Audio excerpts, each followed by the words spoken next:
iPhone Pro models can be quite expensive, especially when you are buying them brand new. So the alternative is to buy them pre-owned. However, not all iPhone Pro models are worth buying pre-owned in 2025. So in this video, I am going to share with you a list of what I think are the best 3 pre-owned iPhone Pro models that you can buy in 2025. So to come up with this list, I looked at the design, the battery life, and the price. And not all pre-owned iPhone Pros made it on that list based on that criteria. For example, the iPhone 11 Pro did not make it on this list because I think the design is somewhat outdated and aging, and it will be difficult to find an iPhone 11 Pro that still has a good battery life. So that is an example of why not all Pro iPhone models are worth buying in 2025. So let's get on with this list. How's it going, everyone? My name is Musanziane and I am a South African tech YouTuber, and my goal is to help you make the best buying decisions and get the best out of your tech. I do so by making videos on reviews, lists, and buyer's guides. So if that is something that you are interested in, be sure to consider subscribing to this channel, especially if you are South African, because most of my videos, I make them on a South African context. And please note that the prices that I use on these videos may differ on where and when you buy it. However, those are the prices that I could see online when I was making the video at the time.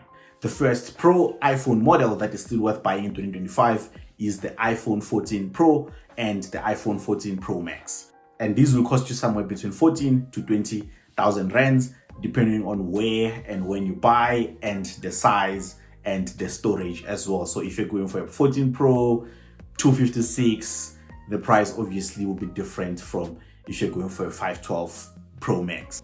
The iPhone 14 Pro introduced pretty much most of the features that are used in the current iPhone lineups. So I'm talking about things such as a 48 megapixel main camera lens. It was first introduced on the iPhone 14 Pro. Things such as the dynamic island as well. The 14 Pro had it first. The iPhone 14 Pro comes with an A16 Bionic chip, and it should be easy to find one that has decent battery life. However, previously there were complaints that the iPhone 14 Pro battery would somewhat die out quicker. I'm not sure if that issue is resolved right now through the use of updates and stuff like that. But it shouldn't be difficult to find one that still has a good battery health. However, there's no doubt that the iPhone 14 Pro is still worth buying in 2025. The second iPhone Pro is the iPhone 13 Pro and the iPhone 13 Pro Max. These will set you between 12 to 17,000 rands. Again, depending on the size of the phone and the storage, and of course, where you buy it. The iPhone 13 Pro has some of the best color options on an iPhone ever, or should I say, some of my favorite color options. For example, the Sierra Blue. I think that is probably the best blue iPhone color ever made. Okay, I can see the new iPhone 16 Blue. That is also decent. I think it's pretty close between these two, but I think the Sierra Blue is one of the best. And it also had that frosted green. However, this is not why the iPhone 13 Pro and the 13 Pro Max is still good. The iPhone 13 Pro and the iPhone 13 Pro Max still come with decent battery life and also decent camera that has some good zoom options, which are better than almost all of the standard iPhones. This includes iPhone 16 and also iPhone 15. So you're getting a decent camera, decent battery life, and also decent display. And by the way, guys, if you're enjoying this video, don't forget to hit the like button. That helps out with the algorithm so that it can recommend this video to more people. I have done a detailed review of the iPhone 13 Pro Max. I'm going to include the link down below. If you're interested in specifically this iPhone, be sure to look on the description below. Now, the last iPhone Pro model that is still worth buying pre-owned in 2025, that is the iPhone 15 Pro and the 15 Pro Max. These two are basically the same. Let me just say estimated, I think around 75% the same as the latest iPhone 16 Pro and Pro Max.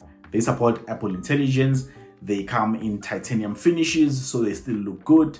They also have new features such as the ability to play AAA games and ray tracing, and they also come with action button, and the cameras are great. So really, if you are looking for an iPhone Pro model that you can buy pre-owned at a lesser price, and it has about 95% of what Apple can offer today, the iPhone 15 Pro models are the ones to go for. I am also somewhat keeping an eye on the price of the iPhone 15 Pro and the 16 Pro because I am planning an upgrade soon. Now I know you can now find the iPhone 16 Pro on the pre-owned market. However, I think the price of the iPhone 16 Pro is still a bit high and it does not necessarily qualify to be on this list. I think maybe after the launch of the upcoming iPhone 17, we might now see that price dropping again of the iPhone 16 Pro, and we might at the time consider it to be an affordable iPhone Pro model that is worth buying. So that is the list of iPhone Pro models that are worth buying in 2025, taking into consideration the design, the battery life, and also the pricing. So let me know, what do you think of this list?